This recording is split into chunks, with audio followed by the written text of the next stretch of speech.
Jadi saya lihat dukun itu juga bergerak sesuai dengan agama. Dia bilang saya nggak bisa apa-apa sebenarnya. Kan seperti itu banyak, dan backup dukun di urusan politik sangat banyak. Iya. Saya melihat sendiri juga seperti mungkin lebih banyak pengalaman yang paling daripada saya. Mungkin itu nyaksiin sendiri. Tua apalah badan-badan itu juga ada dukunnya itu, entah di Klaten, entah di Boyolali, saya nggak tahu ya. Selamat malam kawan-kawan Logika Bicara. Malam ini kita agak santai. Kita bicara mengenai budaya. Budaya spiritual. Nah, di dunia pada umumnya. Kecuali di Eropa. Di Eropa juga ada tapi kecil ya. Dan selalu ditutup dengan seperti macam-macam. Tapi dunia ini kita bicara masalah metafisika, supranatural, kekuatan gaib yang selalu mengiringi kehidupan manusia. Apa itu di perdagangan, apa itu di Politik, kekuasaan, politik, apalagi kekuasaan. Dia selalu dikaitkan dengan kekuasaan yang gaib, yang transenden, yang hanya bisa dibaca oleh kelompok-kelompok supranatural dan spiritualis. Nah, hari ini kita bersama dengan Mas Indro dan Kang Lukman. Kita akan mencoba bicara tentang dunia transenden di Indonesia. Dunia gaib dalam budaya kekuasaan di Indonesia.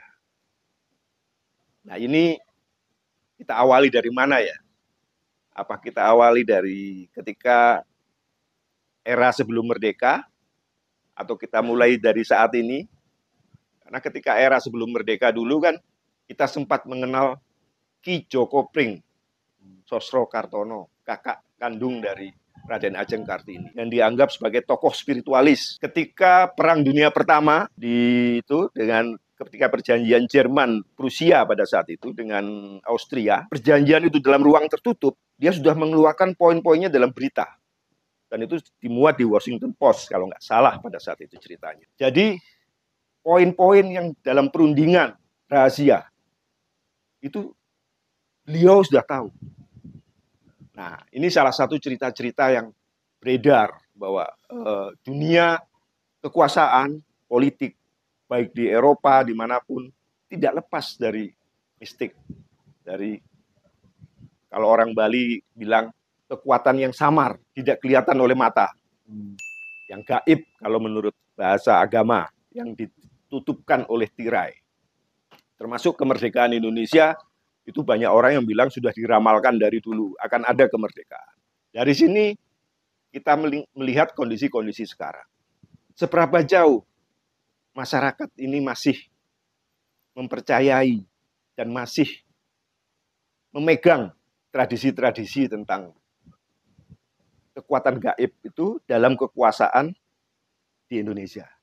Nah, ini narasumber kita salah satunya dari sisi, dan beliau berkecimpung di dunia aktivis sudah lama sekali, sejak tahun 70-an akhir. Mas Indro Cahyono. Beliau juga dibesarkan dalam budaya Indonesia ya Mas, ya artinya banyak berkaitan dengan orang pinter lah. Kita tidak bicara dukun, tapi orang pinter, karena orang pinter belum tentu jadi dukun. Orang dianggap pinter di Indonesia itu orang yang mengerti spiritual, mengerti tentang tanda-tanda alam, membaca tanda-tanda alam.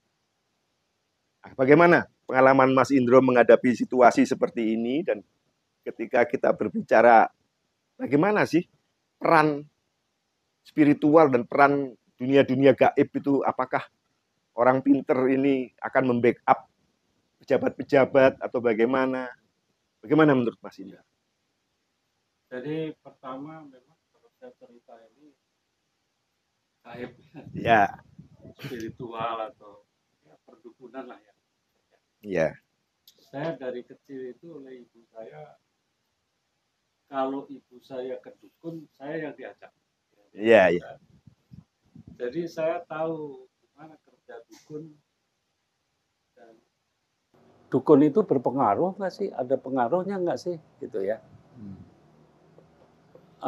Dari pengalaman saya itu powerful sekali sebenarnya dukun itu ya kan, yang saya alami. Dulu saya pada waktu kecil, umur 7-8 tahun, saya pernah diajak ke dukun ya di daerah Ponorogo di situ. Itu tahun berapa kira-kira?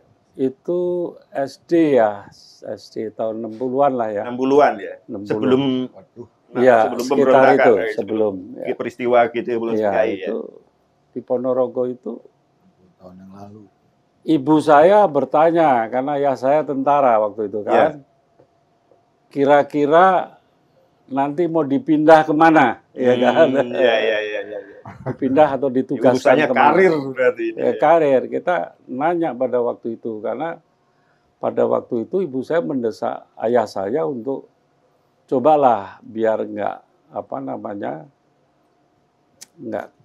hidup itu nggak gini-gini aja, cobalah mengadu nasib ya. Ya pada waktu itu dia masuk tentara lah ayah saya ya. Nah ditanya pada waktu itu, kira-kira mau ditugaskan kemana sih gitu kan? Dulu harapan kita kalau nggak Medan ya kan, Medan paling jadi pilihan ya. Terus yang lain nggak kebayang ya, paling Surabaya atau Malang ya. Kita cari kota-kota yang bagus ya.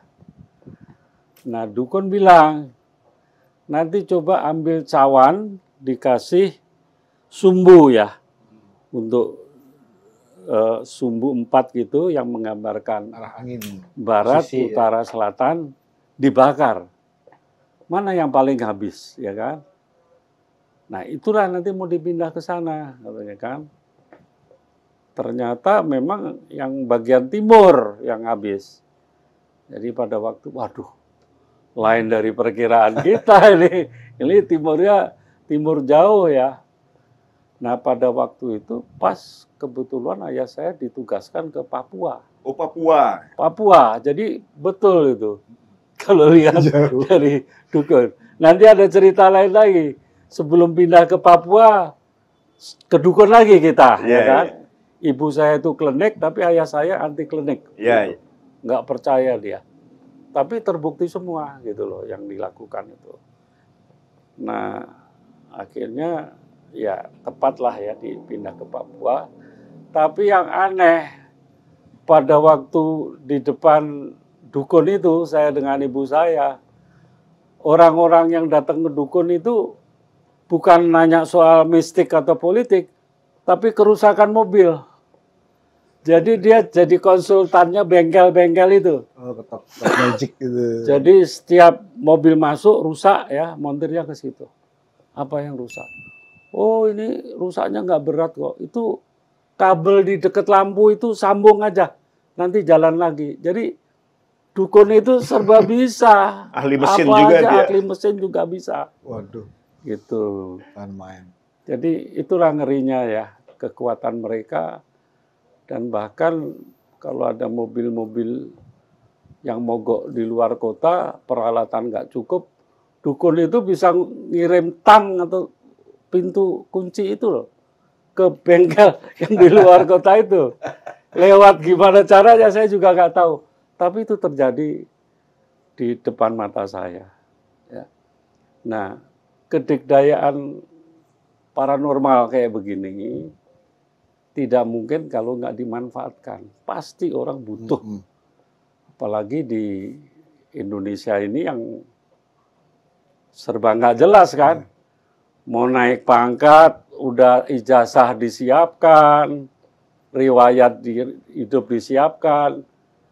Harusnya dia eselon 1, tiba-tiba nggak dilantik. Yang dilantik orang lain. Ya.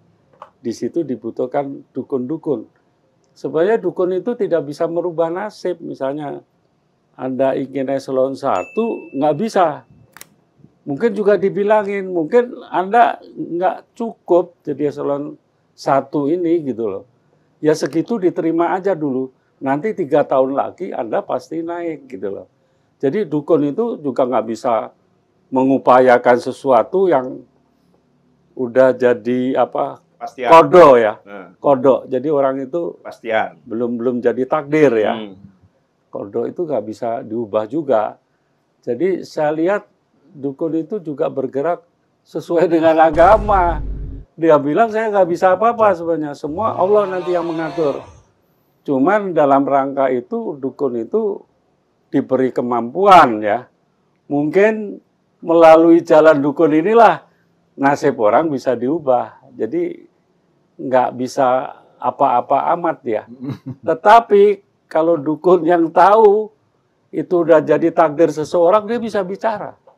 Bahkan kapan orang itu meninggal, kapan jam berapa, tahun berapa, bisa dikasih tahu. Itu adalah dulu tentara ayah saya sering nginep pada waktu itu. Ayah saya anti mistik ya. Dia cerita pedukunan terus. Akhirnya dia tanya, saya tahu Bapak meninggalnya kapan, berapa tahun lagi. Tapi tanggal jamnya saya kasih ibu ya. Jadi dikasih di kertas kecil, dicatat, terus disimpan di dompet. Pada waktu meninggal ayah saya, cocok semua jamnya ini. Jadi ngeri ya. Saya cerita pengalaman saya sendiri ya. Nah, Belanda aja pada waktu jajah Indonesia itu tidak tangan kosong. Dia punya orang-orang pejabat Belanda yang percaya mengenai teosofi. Gitu loh. Sungkupnya para teosof Belanda tua ini sekarang masih sering datang ke sana. Itu di bawah gedung Bapenas sana itu. Sungkem dia. Orang-orang teosofi lama. Kantor pusat teosofi di Ponegoro, Jalan Diponegoro. Iya, yang di Bapenas itu. Di rantai bawahnya. Itu masih ada. Jadi itulah betapa dahsyatnya kepercayaan ini yang sebenarnya di dalam Islam pun itu sudah ada gitu, sudah ada. Makanya kiai-kiai pinter atau langitan itu ya semi-semi dukun juga ya kan, bisa ngeramal. Nah, peluang inilah ya yang digunakan oleh orang-orang politik ya. Orang politik ya. Mau jadi kepala daerah, lari ke dukun. Kalau dukunnya itu jelek, bisa dikasih mantra-mantra, dikasih macam-macam alat upacara, tapi itu bohong semua. Kalau dukunnya bagus, bisa jadi malah dicegah untuk maju, karena takdirmu bukan jadi bupati. Nggak mungkin kamu gitu loh. Ya, garis begitu, kan? tangannya. Garis tangan, nggak mungkin Anda bisa begitu. Tapi kalau dukun palsu itu macam-macam aja. Dikasih keris lah, dikasih Untuk meyakinkan. mantra, suruh berdoa 459 kali lah. Macam-macam, pakai agak-agak kerawat. Inilah yang saya lihat yang terjadi di Indonesia ya. Termasuk siapa mau jadi presiden, partai politik itu bisa tanya ke dukun. Mungkin calon presidennya sendiri nggak tahu itu, ditanya-tanya gitu ya. Tapi biasanya orang-orang yang tahu siapa jadi presiden itu mendekati calon-calon presiden itu dan memberi bahasa-bahasa simbolis ya kan. Itu yang terjadi saat ini. Dahsyat di dukun ini. Termasuk politisi-politisi yang katanya mau kudeta ke DPR, udah menyiapkan jam berapa sesuai petunjuk dukun ya kan. Ada itu terjadi. Hari baik dan hari buruknya ya. Hari baik, hari buruknya. Tapi kalau memang nggak lag, saya pakai dukun. Saya pakai dukun. Tapi yang nyaran pakai dukun itu sebenarnya tim sukses saya. Syariat. Tim sukses saya itu para kiai dulu ya. Di Jawa Tengah ya pada waktu itu. Dan mereka berdoa ya. Kita hanya berdoa kalau ingin menjadikan Mas Indro sebagai anggota legislatif nggak bisa. Dia berdoa. Tapi ada tim sukses lain yang agak sekuler ini. Kerjaannya saya dibawa kemana-mana ke dukun. Ya saya pengen menang ya pada waktu itu. Saya ke dukun aja, saya nikmati aja ini seperti apa. Tapi ada satu dukun yang saya ingat pada waktu itu dimuat di Kompas. Dukun ini bisa mengatakan siapa yang akan menang partai ini di provinsi ini, daerah ini. Itu saya datengin. Iya, iya. Dan dia bilang, Pak Indro itu udah 99% jadi. Lihat aja angka-angkanya nanti. Kecuali disuruh buat orang ya. Tinggal yang 1% ini yang akan Atau lawannya punya dukun lebih canggih. gitu. 1% inilah yang akan membatalkan. Jadi begitu. Jadi anggota DPR, apalah. Siapa ketua umum partai pakai dukun semua kok. Ketua apalah badan-badan itu juga ada dukunnya itu, entah di Klaten, entah di Boyolali, saya nggak tahu ya. Nah, ini fenomena tentang dukun ini. Ini kan apa ya? Tadi bahwa Mas Indro menyatakan bahwa karena situasi yang tidak ada kepastian, apa karena prestasi, apa karena apa orang bisa menjadi pejabat, orang bisa menjadi penguasa, orang bisa menjadi apapun, sehingga orang membutuhkan backup dari dunia yang sebenarnya itu juga tidak jelas juga karena tidak nyata lah. Artinya itu dunia gaib. Nah, kalau menurut Kang Lukman itu gimana situasi seperti itu? Saya agak kasih pendekatan yang maaf nih Mas Indro ya. Iya. Agak mungkin disebut filosofis gitu ya. Keterbatasan itu kan keniscayaan ya. Manusia itu makhluk yang punya keterbatasan. Atas nama keterbatasan itu yang dihadapi itu dia mencari cara kan. Diciptakanlah alat, piranti, perangkat. Misalnya ketika dia ingin macul 1 hektar, paculnya nggak cukup nih. Nah, dia bikin alat lain yang kira-kira bisa beresin kerjaan dia. Secara teoritis manusia itu selalu berusaha mengatasi keterbatasannya. Iya. Manusia juga kan makhluk materi. Maka ketika keterbatasannya di sisi materi, di ranah materi, dia akan cari cara bikin alat secara materi. Atau fisik gitu. Nah, manusia juga makhluk metafisik. Makhluk imateri.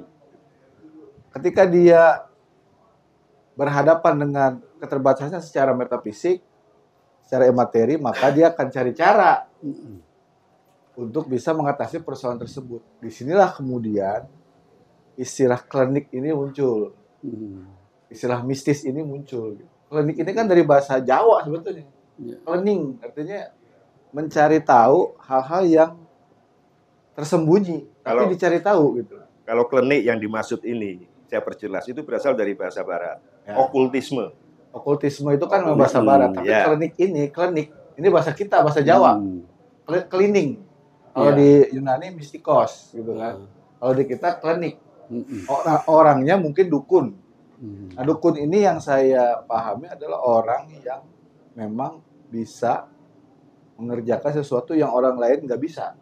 Makanya istilah dukun ini juga di kita macam-macam nih. Ada dukun patah tulang, ada dukun beranak, ada dukun yang memang wilayah-wilayah gaib seperti itu. Gitu loh. Ada kitab yang dibuat abad ke-10 di Andalusia namanya Ghoyat El Hakim. Kemudian diterjemahkan dalam bahasa Latin karena ini kitab ini menyebar di peradaban waktu itu, disebut Pikatrik. Nah, itulah kitab-kitab okultis yang mencampurkan antara tradisi Arab di Andalusia saat itu, Eropa, Latin, dan sebagainya. Ada diterjemahkan dalam kitab Hindu oleh orang-orang Hindu, bahasa India. Jadilah dia semacam kitab yang kemudian dikenal sebagai kitab sihir, kitab metafisik. Padahal itu adalah kitab yang sebetulnya mengajak orang untuk menggali potensi dirinya, untuk mampu mengkreasikan, menyatukan antara imajinasi dan apa yang dia inginkan. Gitu. Itu dilatih gitu. Nah, orang-orang yang kita sebut dukun ini kan orang-orang yang memang secara khusus melatih dirinya. Secara khusus untuk bisa punya kemampuan. Kalau dia dukun patah tulang, dia berlatih patah tulang bisa nyembuhin. Dia kemudian bisa bicara tentang hal-hal politik, jadi dukun politik. Dia berhubungan dengan hal-hal metafisik yang kita sebut sebagai hodam lah, sebagai jin lah. Yang tadi Mas Indro katakan bahwa para politisi yang memang bermain dulu kekuasaannya memang pakai itu rata-rata semua. Pakai itu dengan cara masing-masing. Dan caranya banyak variabelnya gitu. Ada yang medianya batu, medianya keris, medianya kalung lah, medianya air lah, segala macam.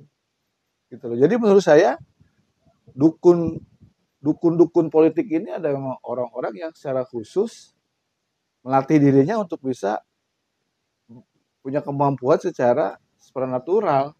Dan ini budaya kita. Dan betul berangkatnya memang dari agama. Kayak tradisi Batak. Batak punya pusuk buhit namanya itu. Ajarannya dari Parmalim, mistisma Batak itu. Di Kalimantan ada Kaharingan, di Sunda banyak kalau di Sunda, gitu kan. Ada Opacipinui di Papua. Jadi setiap suku di kita itu punya tradisi klinis atau mitis. Tapi buat saya ini tidak negatif sebetulnya, tidak negatif. Karena memang setiap peradaban, setiap kebudayaan punya kemampuan yang metafisik. Seperti itu. Dan ini bisa dijelaskan sebetulnya. Apalagi sekarang ada ilmu-ilmu kuantum, fisika kuantum yang menjelaskan proses-proses yang kelihatannya goib, kan sebetulnya bisa dirasionalisasikan gitu. Tapi memang itu semua harus dilatih. Harus mampu diterjemahkan dalam bentuk yang konkret gitu. Dia belajar untuk itu gitu. Ada sebuah teori.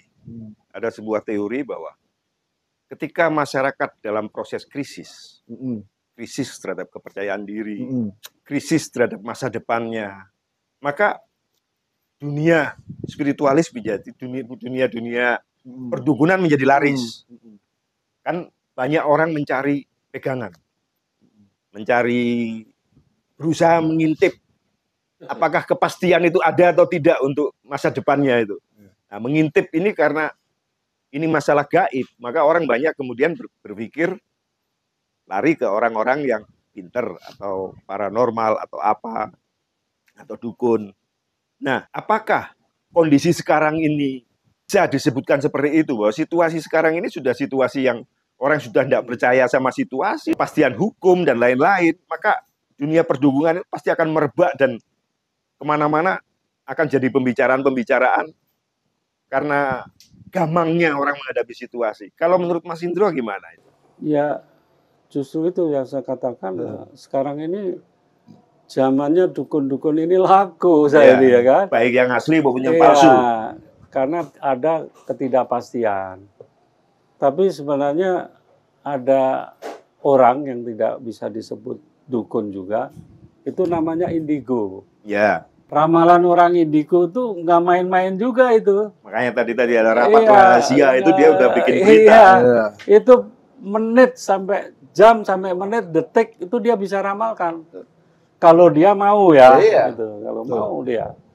Itu gitu. Jadi kayak kasus-kasus polisi yang rekayasa ini mereka tahu semua di mana rekayasanya gitu loh. Misalnya kasus kematian diplomat muda ini kan. Ya. Mau ditutup-tutupi entah sama mafia siapa ya, nggak bisa. Mereka udah tahu.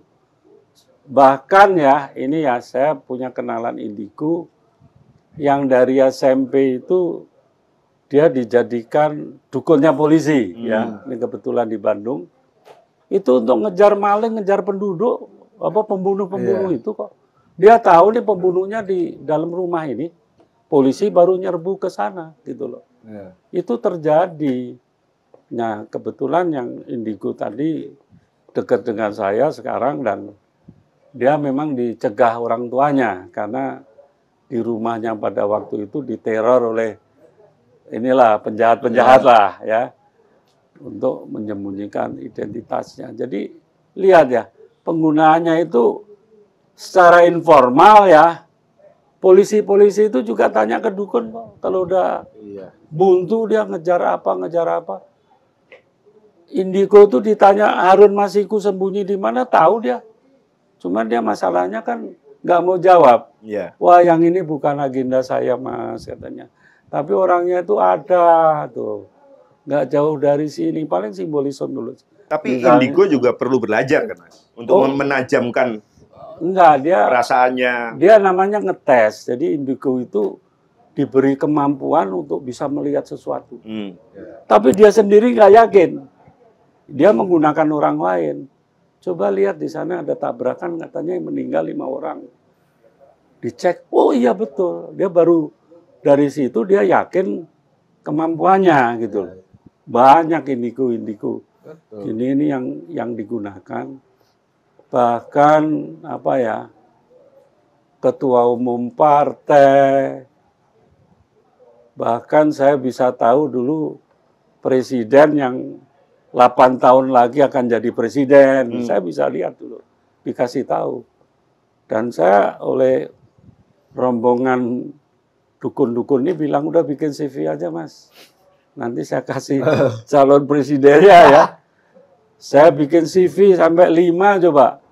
Di lantai atas, lantai bawah ada CV saya semua. Tapi kalau takdirnya nggak jadi, ya nggak jadi. Gitu loh. Iya. Karena pada waktu itu yang nyusun kabinet kebetulan bukan presiden itu, ada wakilnya yang nyusun. Jadi nama saya nggak masuk. Kan ini juga mas, koruptor juga kan orang kan penjahat juga pakai dukun biar nggak ketangkep. Biar ngeles kan kita pasti Mas Indro punya pengalaman itu kan. Jadi ini pengalamannya gini nih, memang ada koruptor besar lah. Ini korupsinya itu korupsi namanya kredit ekspor dulu kan, KAI. Besar sekali. Tapi tokoh ini dihilangkan ingatannya dari publik dia. Iya. Jadi dia orang kakap yang harus dituntut, tapi kayaknya publik nggak bisa marah, ya kan? Polisi juga nggak bisa, nggak nafsu banget gitu loh, marah gitu loh. Ada lagi yang misalnya mafia minyak itu pakai dukun dia untuk pengeboran itu menggunakan paranormal, bahkan itu ada alat di barang itu. Bahkan perusahaan-perusahaan minyak di Timur Tengah itu pakai jin-jin dia untuk menentukan mana sumber-sumber yang potensial dan gitu, dieksplor ya. Nah, sekarang ini terpulang pada pertanyaan tadi. Sekarang tentunya dukun itu ada. Pada saat saya mengantarkan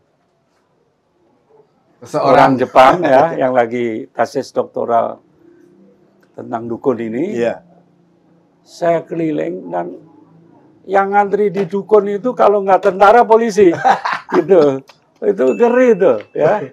Tentara pindah lagi tentara dan polisi, gitu ya, karena mereka karirnya itu nggak jelas.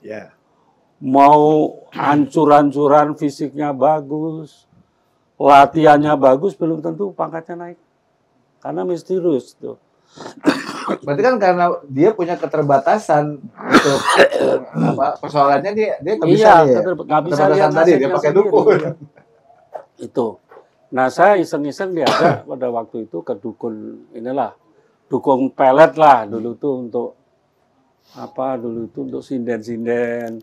Oh penglaris, pelet penglaris. Saya antar ke situ untuk lihat, maaf ini kebetulan orang udah lanjut usia dan nggak pakai baju ya. Jadi ya maaf payudaranya juga kelihatan, tapi menyanyi itu segunung itu. Banyak benar. Dia pakai itu dan nanya macam-macam. Saya tanya ini maksudnya ini. Dan saya jadi bahan eksperimen karena disuruh beli minyak wangi ya di tetangganya situ, beli telur macam-macam. Minyak wangi didoain dia, nanti Pak Indro pakai ini, nanti segera ada hasilnya. Ini minyak wangi pelet media, media ya. Saya pulang kan pakai kendaraan umum kan, sama Jepang itu memang daerahnya terpencil ya. Saya pakailah minyak wangi itu kan ke saya. Itu gila itu, cewek-cewek pada lihat saya nggak kena digodain cewek saya di jalan gitu. Jadi itu ngeri itu. Terima kasih. Tadi pengalamannya Mas Indro dan Kang Lukman tentang dunia spiritual. Saya bisa nambahin nggak? Ya boleh, silakan. Jadi gini, menurut saya dukun ini satu emang ada. Iya. Yang selalu menjadi pertanyaan bagi orang yang ingin bertanya nih. Kok bisa gitu kan? Kok bisa kayak gitu sih? Kok bisa hanya dengan media air bisa melakukan hal-hal yang di luar nalar gitu kan? Kok bisa hanya dengan media batu misalnya, atau kadang-kadang uniknya itu pakai patung-patungan misalnya. Iya. Kok bisa gitu? Kemudian kok bisa orang bisa meramal sesuatu yang hari ini belum terjadi, dia ngomong hari ini, besoknya terjadi. Kita ingat mungkin Nostradamus kalau dulu ada Jayabaya gitu kan. Mungkin Rasulullah juga Nabi Muslim kan, pernah meramalkan bahwa suatu hari nanti umatku akan memegang kunci-kunci perbendaharaan Roma. Bahkan kalau di waktu Siliwangi itu ada tuh, ada dari raja dan memang titisan raja, ibunya orang Pulau Dewata. Itu kan Kang Soekarno. Ada di situ kan ramalan-ramalan itu. Bahkan saya juga pernah lihat di talkshow itu kan televisi bagaimana ada Mama Loren misalnya. Salah satunya itu kan banyak nih ya. Dia bisa bicara sesuatu yang belum terjadi tapi kejadian. Nah, yang perlu dipikirkan kalau saya pribadi, caranya seperti apa sih ini? Bagaimana dia bisa seperti itu? Ada indigo mungkin, ada yang mungkin belajar. Nah, buat saya ini tetap menjadi keunikan bangsa kita. Walaupun di bangsa lain, negara lain ada orang-orang punya kemampuan seperti itu. Karena indigo ini kan nggak melihat agama dia. Kadang-kadang ada yang beda agama bisa kita gitu. Satu pertanyaan saya, bagaimana kita bisa bisa melihat bahwa ini paranormal atau dukun atau supernatural atau indigo yang benar dan ini palsu. Cara membuktikannya gimana itu? Saya pernah begini, ada katanya orang pintar, bahasa kita orang pintar. Dia meramalkan sesuatu nanti akan begini, nggak kejadian. Ya secara sederhana saya bilang bohong loh, palsu. Enggak, tapi mungkin saya nambahin ya. Ada yang benar kejadian gitu, ada gitu. Sebenarnya kemampuan untuk melihat sesuatu ya yang belum terjadi itu bisa setiap orang juga bisa melakukan itu. Walaupun nggak sering ya. Bisa. Jadi karena kayak saya nih, saya dari SMP ya, saya terus terang dulu sholat saya itu gila-gilaan lah. Yang wajib, sunat, mau apa, saya lakukan semua. Saya melaksanakan puasa. Apa yang puasa pasti. Senin Kemis kadang-kadang ya. Tapi semua perintah misalnya mendoakan orang meninggal, kita doakan. Orang sakit kita doakan. Itu bisa keluar sendiri, merinding kita. Kayak saya pada waktu itu. Orang punya potensi kan. Apa yang mau terjadi besok saya tahu. Saya bisa ngelihat macam-macam ya. Tapi habis itu saya takut jadinya sholat. Ya? Sholat jadi takut. Jadi pada waktu itu saya kurangilah sholat itu ya. Karena kita ngeri lah. Mungkin bagi saya sendiri ya. Kalau sama orang lain malah diterusin jadi dukun. Kalau saya nggak punya perspektif gitu kan. Artinya itu bisa belajar. Artinya saya garis bawahi. Apa yang tidak logis ya. Itu sebenarnya logis ya. Dari segi yang lain. Itu yang logika itu bicara. Orang itu bisa menjelaskan mengapa terjadi dan mengapa tidak. Kalau dipandang secara dunia paranormal, secara dunia supranatural, apakah ada ramalan yang menyatakan banyak yang meramalkan munculnya perang dunia ketiga untuk merubah peradaban yang sekarang udah mentok, udah kacau balau ini, untuk kembali pada tujuannya nanti menjadi lebih baik, lebih lurus dan lebih, karena manusia otomatis kalau sudah dalam kondisi konflik perang dan macam-macam dia akan kembali lagi percaya sama kekuasaan yang maha kuasa. Bagaimana menurut Mas Indro? Jadi gini, sebenarnya dukun ini hebat-hebat ya kan. Mungkin namanya juga nggak terkenal gitu ya. Saya pada waktu krisis moneter, saya tanya dukun ya kan. Gimana nih, Indonesia bakal hancur dong ya kan. Dia bilang enggak. Berkat doa-doa nenek moyang kita Mas, nanti kita itu akan dibukakan sumber daya alam yang sebelumnya masih tertutup. ya kan? Nanti dibuka satu-satu. Dan dari situlah Indonesia akan bangkit, ya. Nah, itu sebelum tambang batu bara merebak di Kalimantan pada waktu itu. Bara, nikel sekarang. Itu batu bara. Tapi nanti nggak berhenti di situ, ada yang dibuka lagi. Nikel, ya kan? Sekarang jadi Indonesia ini hancur nggak? Enggak. Kalau di Indonesia sih nggak bakal hancur.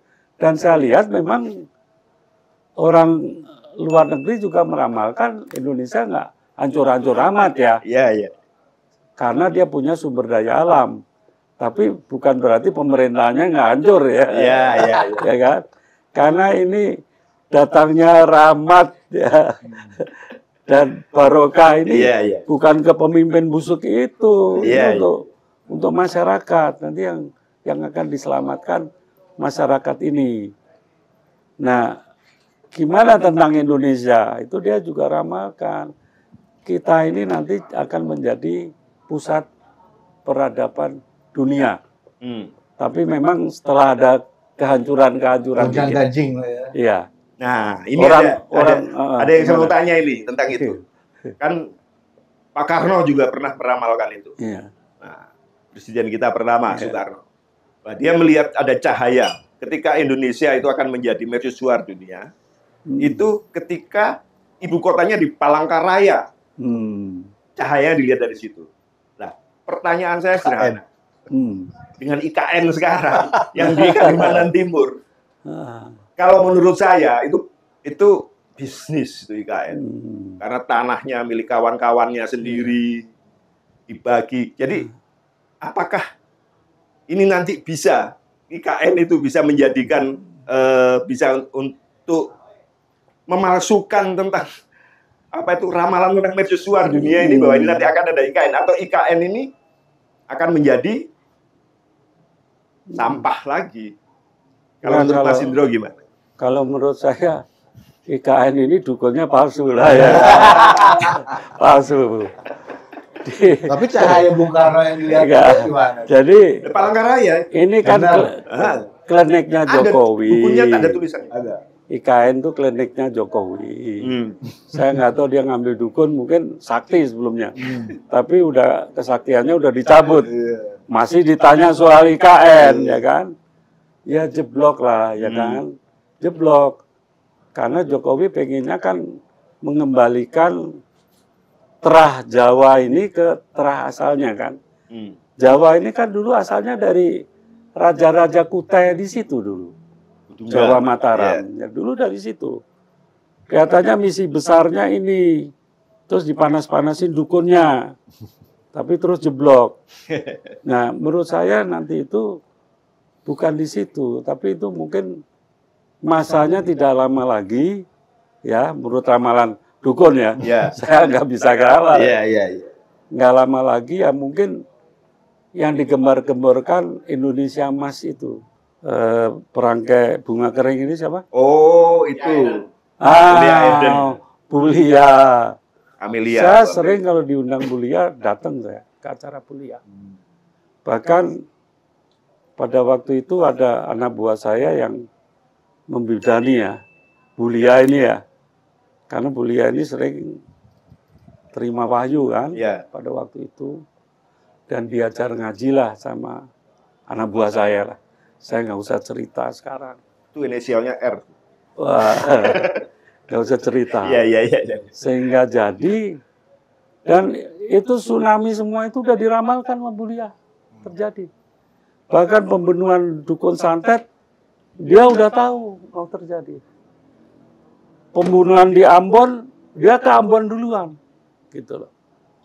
Jadi itu terjadi bahkan 4 tahun sebelumnya. Gitu. Ketika saya dekat sama Bulia, dia bilang itu.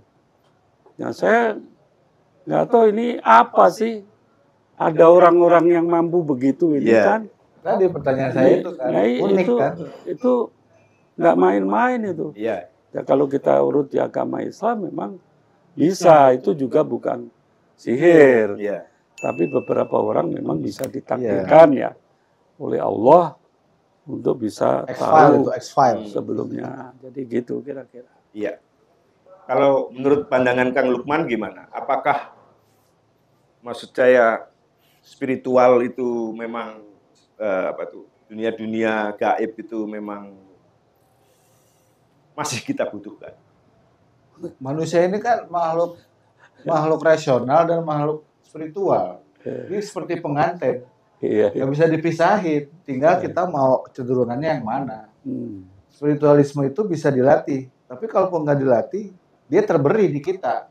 Cuma mungkin kadar potensinya berbeda-beda. Tadi bisa dilatih. Gitu. Iya, bisa. Jadi antara manusia sebagai makhluk rasional, makhluk spiritual, makhluk imateri, makhluk materi, fisik dan metafisik ini mah kodratnya manusia. Jadi ketika ada orang yang mampu bisa membaca realitas dunia ini dengan kacamata metafisik, ada orang-orang itu terbukti deh. Obrolan kita semua gitu loh. Nah istilah dukun, saya kembali ke soal dukun, saya tertarik. Kenapa? Karena tidak semua dukun ini urusannya juga urusan spiritual. Tadi saya bilang ada dukun patah tulang, dukun beranak, segala macam gitu. Tapi inilah keunikan Indonesia. Kata dukun cuma ada di kita gitu loh. Mungkin Indian kuno punya orang tersendiri, mungkin bahasa kita tabib atau apalah gitu, orang penyembuh gitu kan, yang tidak klinis tapi klinis gitu. Membaca tatanan dunia dari kacamata spiritual butuh kemampuan khusus dan orang tertentu. Tadi Mas Ibnu aja nggak cerita, nggak usah ceritain lah orangnya, dia bisa baca ini. Kan seperti itu banyak, dan backup dukun di urusan politik sangat banyak. Saya melihat sendiri juga seperti Mas Ibnu mungkin lebih banyak pengalaman yang makanya daripada saya. Tapi saya nyaksin sendiri caranya seperti itu. Berhasil atau tidaknya ada beberapa hal yang berhasil dia. Tapi ya begitu, ada mereka itu. Unik gitu bangsa kita ini. Ya, terima kasih Mas Indro sama Kang Lukman, bincang-bincang kita malam ini tentang budaya perdukunan di Indonesia. Bahwa Indonesia termasuk juga Asia pada umumnya, bukan kebudayaan. Itu budaya perdukunan masih banyak yang mempercayai. Dan mungkin problem kita, kawan-kawan, ya kita harus waspada, karena di antara sekian banyak paranormal, indigo, itu juga banyak juga yang palsu. Nah, untuk memilih-milih mana yang palsu, mana yang benar, ya ini juga PR juga sebenarnya bagi kita. Iya. Nah, perbincangan kita saat ini kita akhiri sementara. Sambung lagi. Nanti kita sambung kalau kita ada waktu lagi. Terima kasih. Terima kasih. Salam logik.